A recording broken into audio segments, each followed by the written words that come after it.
Inorganic constituents of living tissues. Table आपको दिख रहा है बहुत अच्छे से क्लियर है बिल्कुल। और यहाँ जो चीजें आपको देखने को मिल रही हैं, अभी अभी सोडियम और कैल्शियम मैग्नीशियम इन सब का रोल तो खैर हमने देखा ही, नो डाउट। पोटेशियम भी है यहाँ पे, सोडियम पोटेशियम पंप अभी अभी देखा है आपने। ठीक है, तो ये सोडियम है। अभी अभी मैंने आपको दिखाया कि कैसे आपके नर्वस सिस्टम को रेगुलेट करने के लिए क्या चाहिए, सोडियम चाहिए। इसके साथ साथ क्या चाहिए, पोटेशियम चाहिए। और हाँ, बिल्कुल जितना रिक्वायर्ड है उतना ही चाहिए, उससे ज़्यादा नहीं चाहिए। उससे ज़्यादा, अब जैसे कैल्शियम के बारे में हम बात करें, आप देखेंगे कि कैल्शियम के टैबलेट्स जब लिखे जाते हैं ना, तो कैल्शियम के टैबलेट अगर कोई भी डॉक्टर लिखते हैं ना, 15 डेज़, 20 डेज़। हाँ, अगर बोन्स क्रैक वगैरह हो जाए, कुछ अगर रिक्वायर्ड कंडीशन है, तो हम एक्सेप्शंस के बारे में यहाँ पे बात नहीं कर रहे, जहाँ पे बिल्कुल ज़रूरी हो, उसको हील करना, जॉइन कराना, तब की बात हम नहीं कर रहे। नॉर्मल कंडीशन में 15 डेज़, 20 डे, हार्डली बहुत ज़्यादा खींचा जाए 1 मंथ, उससे ज़्यादा कभी कोई कैल्शियम का टैबलेट नहीं लिखते। अगर आप उससे ज़्यादा कंज़्यूम करना स्टार्ट कर देंगे, तो कैल्शियम जानता है हाउ टू एक्यूमुलेट। ये क्या करेगा, आपके बॉडी में एक्यूमुलेट होता, होता, होता, होता क्या करेगा, स्टोन बनाने का काम करना स्टार्ट कर देगा। तो जिसकी वजह से ज़्यादा भी नहीं चाहिए, कोई भी चीज़ आपने जो भी चीज़ें पढ़ी हैं, कुछ भी उसमें से ज़्यादा नहीं चाहिए, जितना रिक्वायर्ड है उतना ही चाहिए, ठीक है? और मैग्नीशियम के बारे में भी अभी मैंने आपको रोल बताया, बहुत इम्पोर्टेंट वर्क है इसका। जैसे आपने लोगों को बोलते हुए सुना होगा कि जब क्या कर रहे हैं, आम का जब सीज़न आता है ना, मैंगो जब खूब खाते हैं, तो उसमें मैग्नीशियम होता है, ठीक है? तो आपने बोलते हुए सुना होगा कि हेल्दी, ये इम्यून सिस्टम के लिए रिक्वायर्ड है ये, हड्डियाँ मज़बूत होती हैं। और क्या करता है, जैसे आपने ना कुछ लोगों को क्लेम करते हुए देखा होगा कि जैसे कहते हैं ना भई, डायबिटिक पेशेंट्स हैं तो आपको मीठा नहीं खाना चाहिए। लेकिन कुछ लोगों का कहना है कि एक्चुअली जो मैंगो है ना, ये बॉडी में ग्लूकोज़ लेवल को ये खुद ही एडजस्ट करने का काम करता है। और एनर्जी और प्रोटीन वगैरह तो देने का काम करता है, ये सो तो आपको पता ही है बहुत अच्छे से। तो ये मैग्नीशियम जो है, इसका बहुत इम्पोर्टेंट रोल है, ये तो अभी हमने डिस्कस करा था, वही है सेम। और वाटर, H2O। H2O जो है, ये तो आपके बॉडी वेट का मोर देन 70% है। और इसके बिना तो ख़ैर आप खुद भी सर्वाइव करने के बारे में, कोई भी ह्यूमन बीइंग सर्वाइव करने के बारे में नहीं सोच सकता। तो ये इतना ज़्यादा इम्पोर्टेंट कॉन्स्टिट्यूएंट है लिविंग टिश्यूज़ का। फिर यहाँ पे कुछ कंपाउंड्स भी हैं, जैसे as for example sodium chloride है, NaCl, calcium carbonate CaCO3, phosphate है, सल्फेट है। हर एक चीज़ जो है, जब आप आगे चैप्टर जैसे-जैसे बढ़ता जाएगा, तो ये पढ़ने का क्या फ़ायदा होता है, इन चीज़ों की पढ़ाई करने का क्या बेनिफिट होता है, आगे जाके चैप्टर्स को समझने में आपको आसानी हो जाएगी। बहुत ईज़िली जो है, बहुत ही आसानी से आपको चीज़ें जो हैं वो समझ आएँगी, ठीक है? यहाँ तक क्लियर है बिल्कुल? Yes, ma'am.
Primary and secondary metabolites को समझने के लिए सबसे पहली चीज जो आप इतने टाइम से बायोमोलिक्यूल्स बायोमोलिक्यूल्स बायोमोलिक्यूल्स सुने जा रहे हैं, डे वन मैंने आपको एक चीज बताई थी।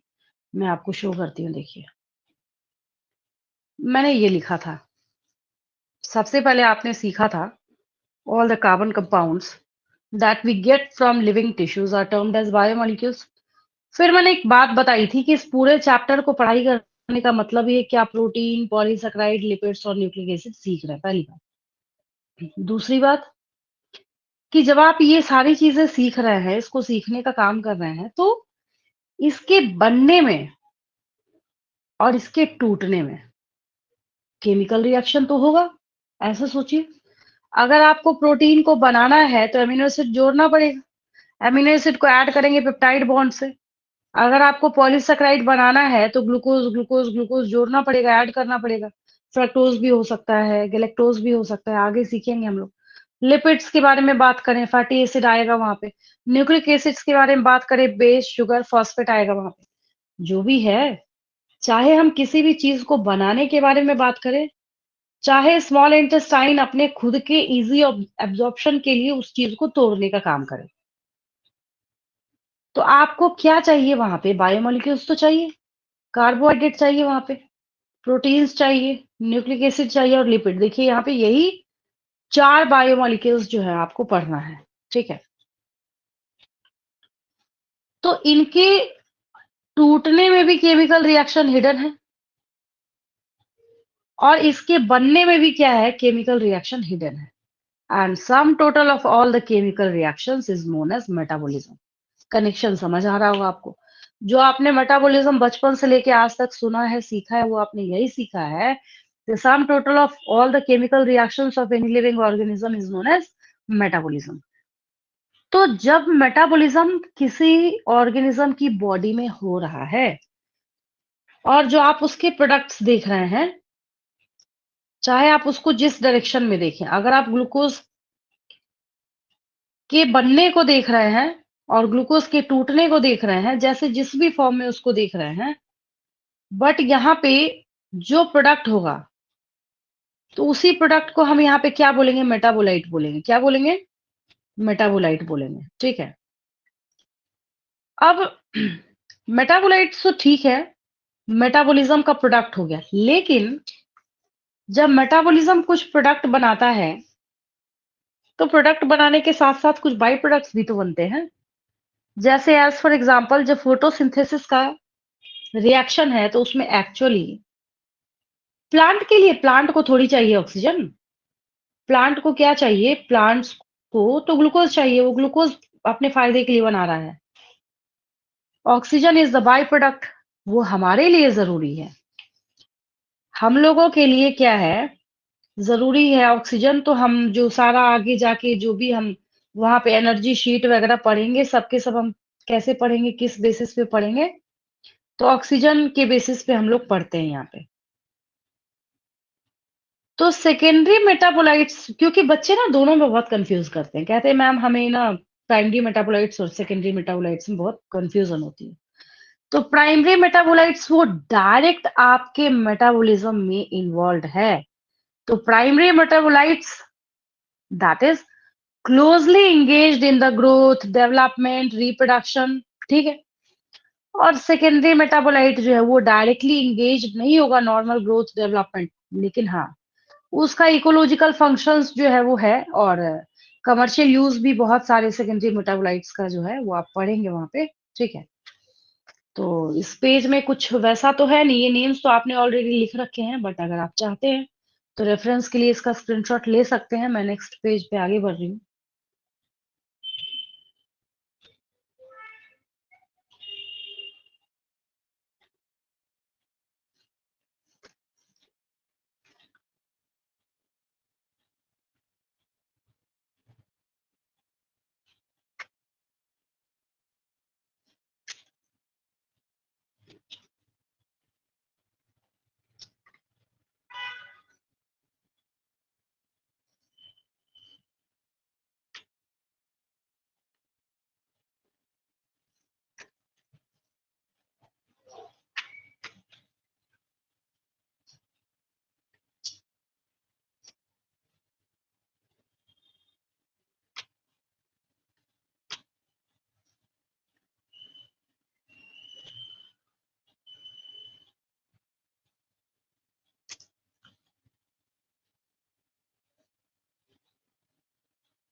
प्राइमरी मेटाबोलाइट्स और सेकेंडरी मेटाबोलाइट्स जो है, छोटा सा डिफरेंस लिख लेंगे, आपको ऑलरेडी क्लियर हो जाएगा ये।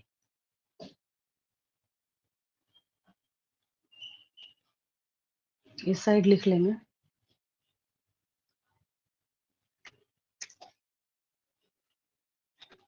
Primary metabolites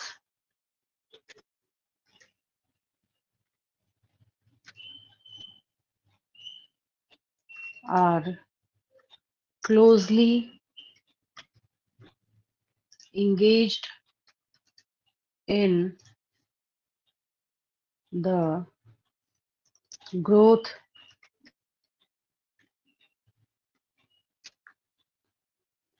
development,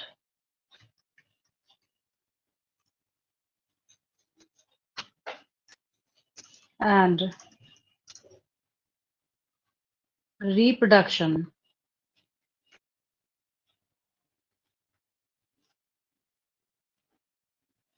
of an organism.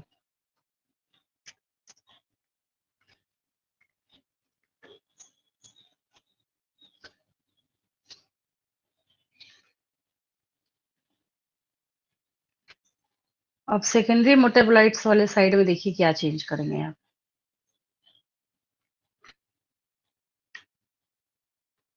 Primary को हमने यहाँ पे कर दिया,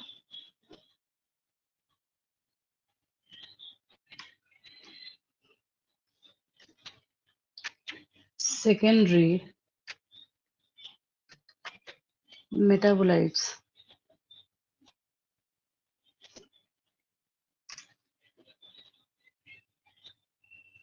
are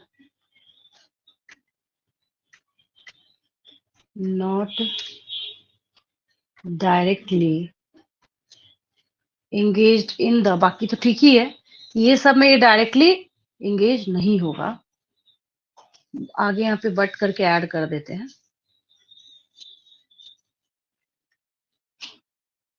but do have some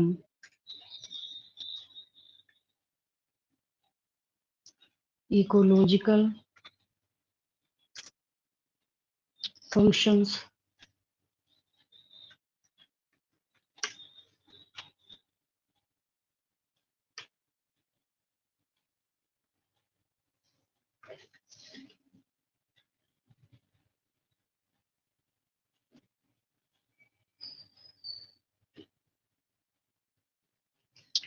अब जैसे अभी भी आपने देखा ना प्राइमरी मेटाबोलाइट्स में, यहाँ सेकेंडरी मेटाबोलाइट का पूरा टेबल ही आपकी बुक में, वो तो मैं टेबल ही समझाने जा रही हूँ आपको, ठीक है। यहाँ पे जब हम लोग एग्जाम्पल के बारे में बात करते हैं, ये भी आप बहुत अच्छे से जानते हैं, एक दो तो एटलीस्ट आप लिख ही सकते हैं, जैसे एज फॉर एग्जाम्पल कार्बोहाइड्रेट सबसे आसान और बच्चों को हमेशा याद रहता है। अभी अभी आपने देखा कार्बोहाइड्रेट देखा, लिपिड्स देखा आपने, एमिनो एसिड,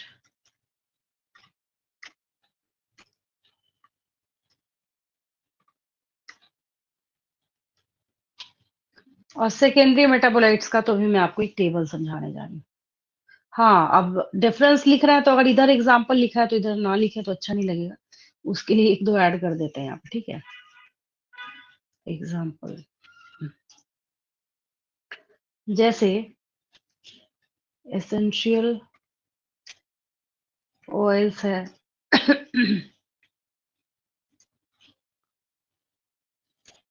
अल्कलॉइड्स है,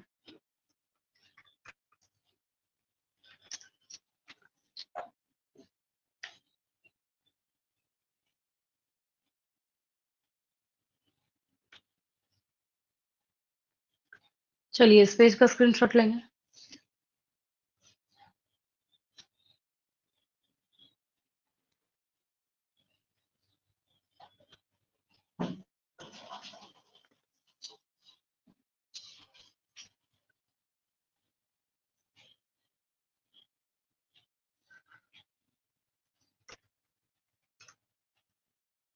डन मैम। चलिए ठीक।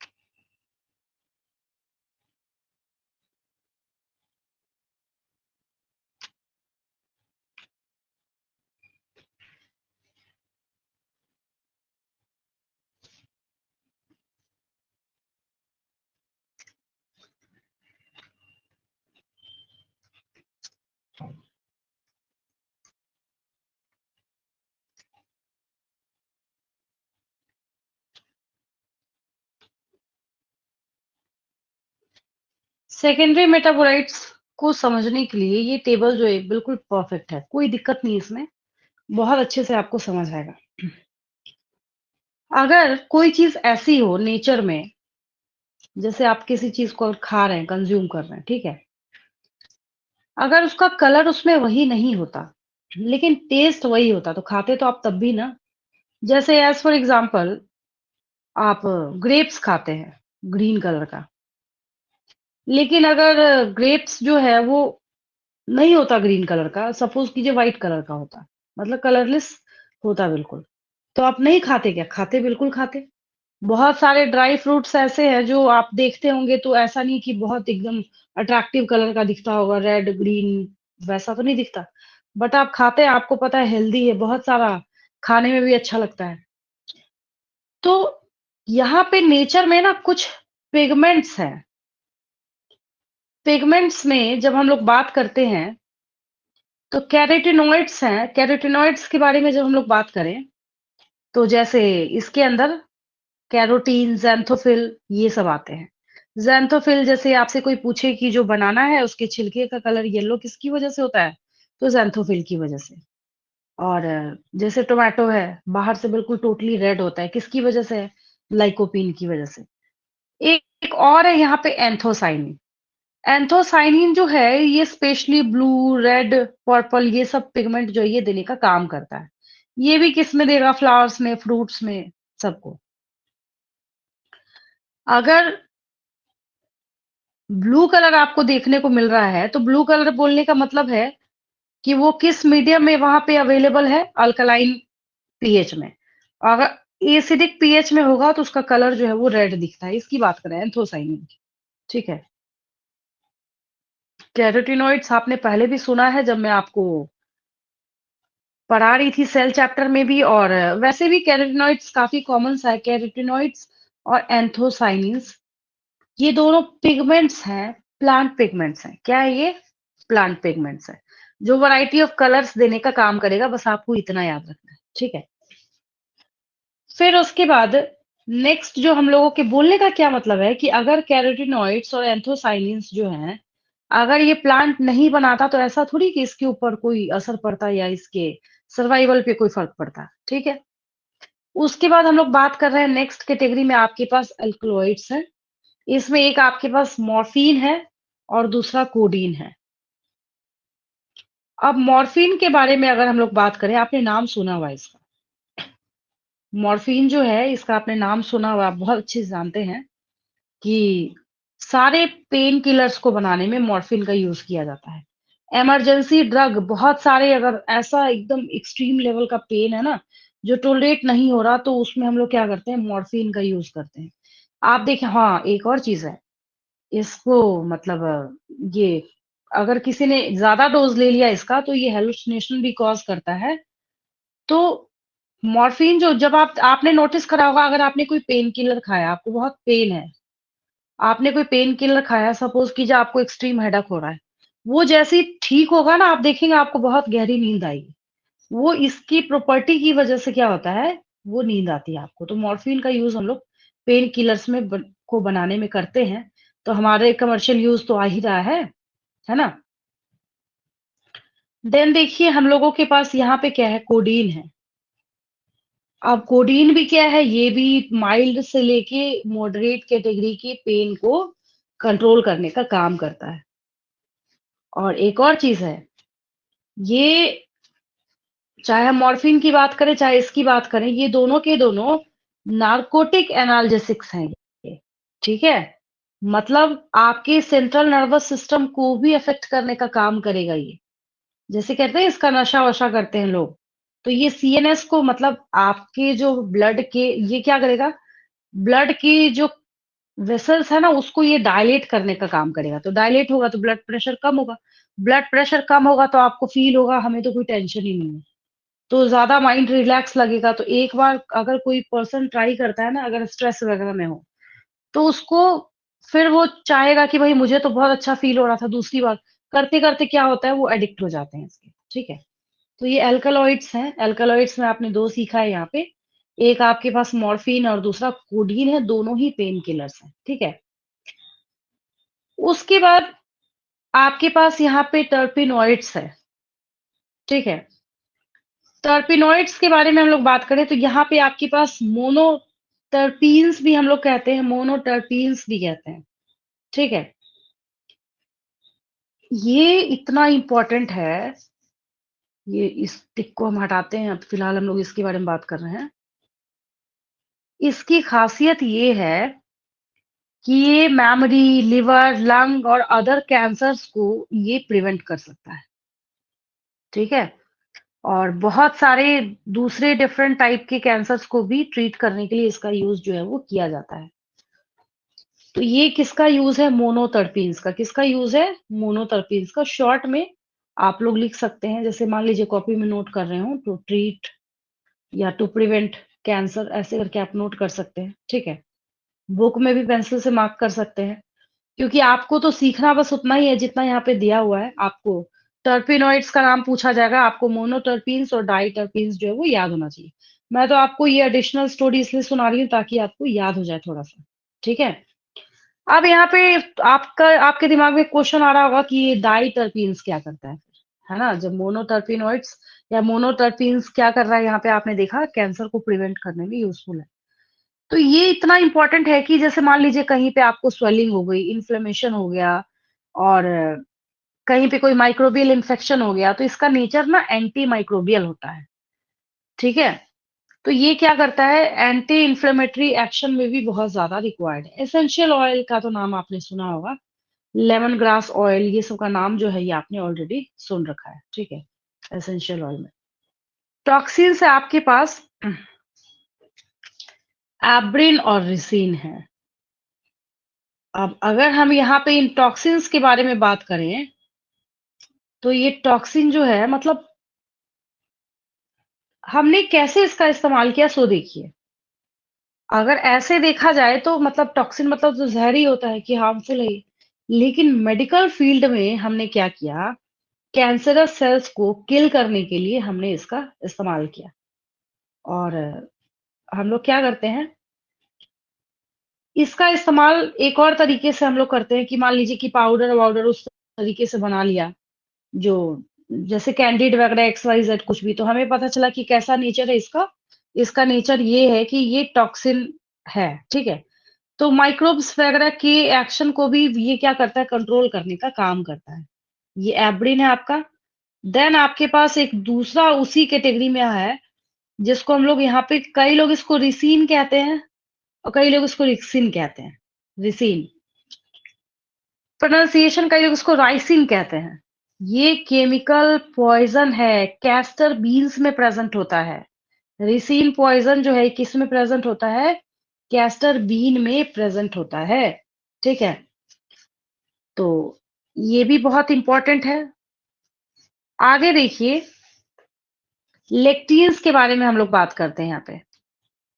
तो यहाँ पे लेक्टिन्स के बारे में जब आप देखते हैं, तो आपके पास यहाँ पे एग्ज़ाम्पल क्या है? कॉनकेनेवलिन ए। आपने ये सब नाम पहले सुना नहीं होगा, इसलिए मैं थोड़ा-थोड़ा स्टोरी बता देती हूँ, ताकि आपको याद हो जाए। हाँ, आपको घबराने की इसलिए ज़रूरत नहीं है कि आपसे सिर्फ़ इतना ही पूछा जाएगा एग्ज़ाम में। अब मैंने ऐसे क्वेश्चन दे दिया, concanavalin A is essential oil, toxin, lectin, drug, तो किस पे टिक करेंगे? लेक्टिन्स के ऊपर। उतना आपको क्या है, ये याद होना चाहिए। और ये तो इतना इम्पोर्टेंट है ना, ये कॉनकेनेवलिन ए जो है, ये क्या करता है, ये तो मैं एक लाइन ना मैं लिख ही देती हूँ इसके ऊपर। बहुत ज़्यादा इम्पोर्टेंट है ये, देखिए। इम्पोर्टेंट तो सारा ही था, ऐसा तो नहीं कि कोई बिना इम्पोर्टेंस के है, लेकिन अगर हम इसके बारे में बात करें,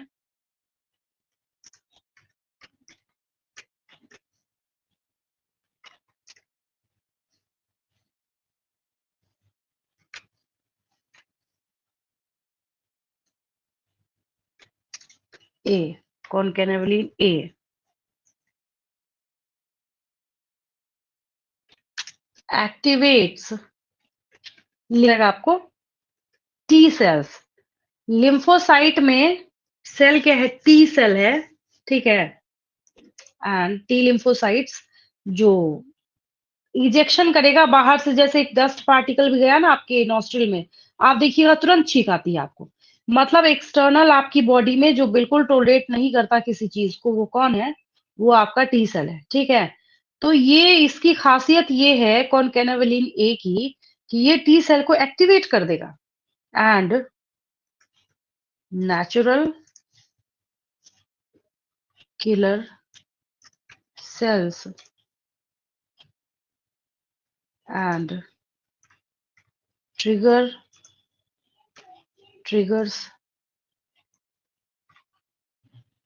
anti-cancer immune response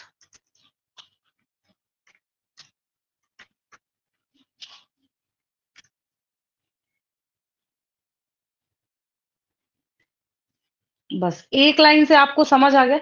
moral of the story ये है कि आपके अगर आप बोलेंगे हमें एक वर्ड में कैसे बोल सकते हैं हम इसको, क्या बोल सकते हैं, तो आप इतना याद रखिए, आपके इम्यून सिस्टम को ट्रिगर करने का काम करेगा। मतलब आपके इम्यून सिस्टम को ये जगाने का काम करेगा कि भाई ऐसा है, अब एक्टिवेट हो जाओ। अगर कोई भी चीज ऐसी है जो बॉडी में नहीं चाहिए तो उसको क्या करेगा, ये रिजेक्शन में हेल्प करेगा। टी लिम्फोसाइट का काम ही यही है, और ये क्या कर रहा है, यही एक्टिवेट कर रहा है टी सेल्स को, ठीक है। तो ये आपने किसके बारे में सीखा, ये आपने कॉनकेनावलिन ए के बारे में सीखा, ठीक है। फिर आगे जब आप ड्रग इंडस्ट्री में जाएंगे ना, तो उसमें ड्रग्स में विनब्लास्टिन है, करक्यूमिन है, इन सबको भी अलग अलग पर्पस के लिए यूज किया जाता है, ठीक है। बस आपको इतना याद रखना है कि आपने किसके बारे में सीखा है, किस कैटेगरी में आपने इसकी। और एक और चीज है, आप जो इतना सारा एक्सप्लेनेशन इतने देर से सुन रहे हैं, किसका प्रोडक्ट है ये? सब के सब प्लांट प्रोडक्ट्स हैं ये। अभी तक जो हम ये सारी चीजें जो देख रहे हैं, ठीक है, तो ये सब कैसे हैं, यहाँ पे प्लांट प्रोडक्ट्स हैं। अब जैसे हमने यहाँ पे विन ब्लास्टिन बोला, तो आपका जो डब्ल्यूबीसी है वो भी इम्यूनिटी प्रोवाइड करने का काम करता है। ये डब्ल्यूबीसी को क्या करेगा, वहां पे एक्टिवेट करने का काम करता है। बोलता है भाई क्या करो, फाइट करो। अगर कोई इन्फेक्शियस एजेंट आया, और विन ब्लास्टिन कॉम्पोजिशन का अगर आप ड्रग इस्तेमाल कर रहे हैं, तो आप समझ जाइए कि आप अपने बॉडी में क्या कर रहे हैं, डब्ल्यूबीसी की आर्मी को तैयार कर रहे हैं, और बोल रहे हैं कि क्या करना है, उस माइक्रोब से या जो भी माइक्रोबियल इन्फेक्शन, उससे क्या करना है, यहाँ पे फाइट करना है ना।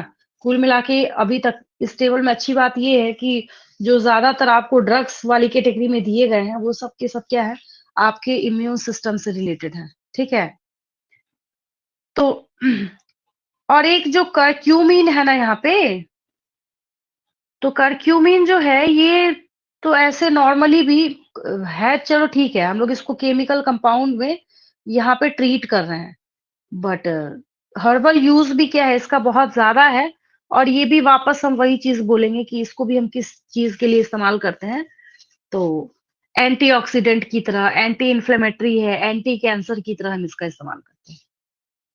ये तो आप जानते ही, पॉलीमेरिक सब्सटेंसेस जो है, रबर है, गम है, सेलुलोज है, तो ये सब क्या है, पॉलीमर्स है। तो ये जो आपने अभी भी टेबल देखा, ये आपका सेकेंडरी मेटाबोलाइट्स है। तो आपको ये फर्क समझ आया, what are the differences between primary metabolites and secondary metabolites. Secondary metabolites जो आपने देखा, वो सबके सब बाई प्रोडक्ट तो थे, लेकिन हमारे लिए बहुत यूजफुल है। इसमें से एक भी अभी ऐसा नहीं है जिसको कि हम आज के डे में अपने लिए इस्तेमाल नहीं कर रहे। सबका सब यूजफुल है, सबका सब इम्पोर्टेंट है इसमें से। यहाँ तक क्लियर है बिल्कुल?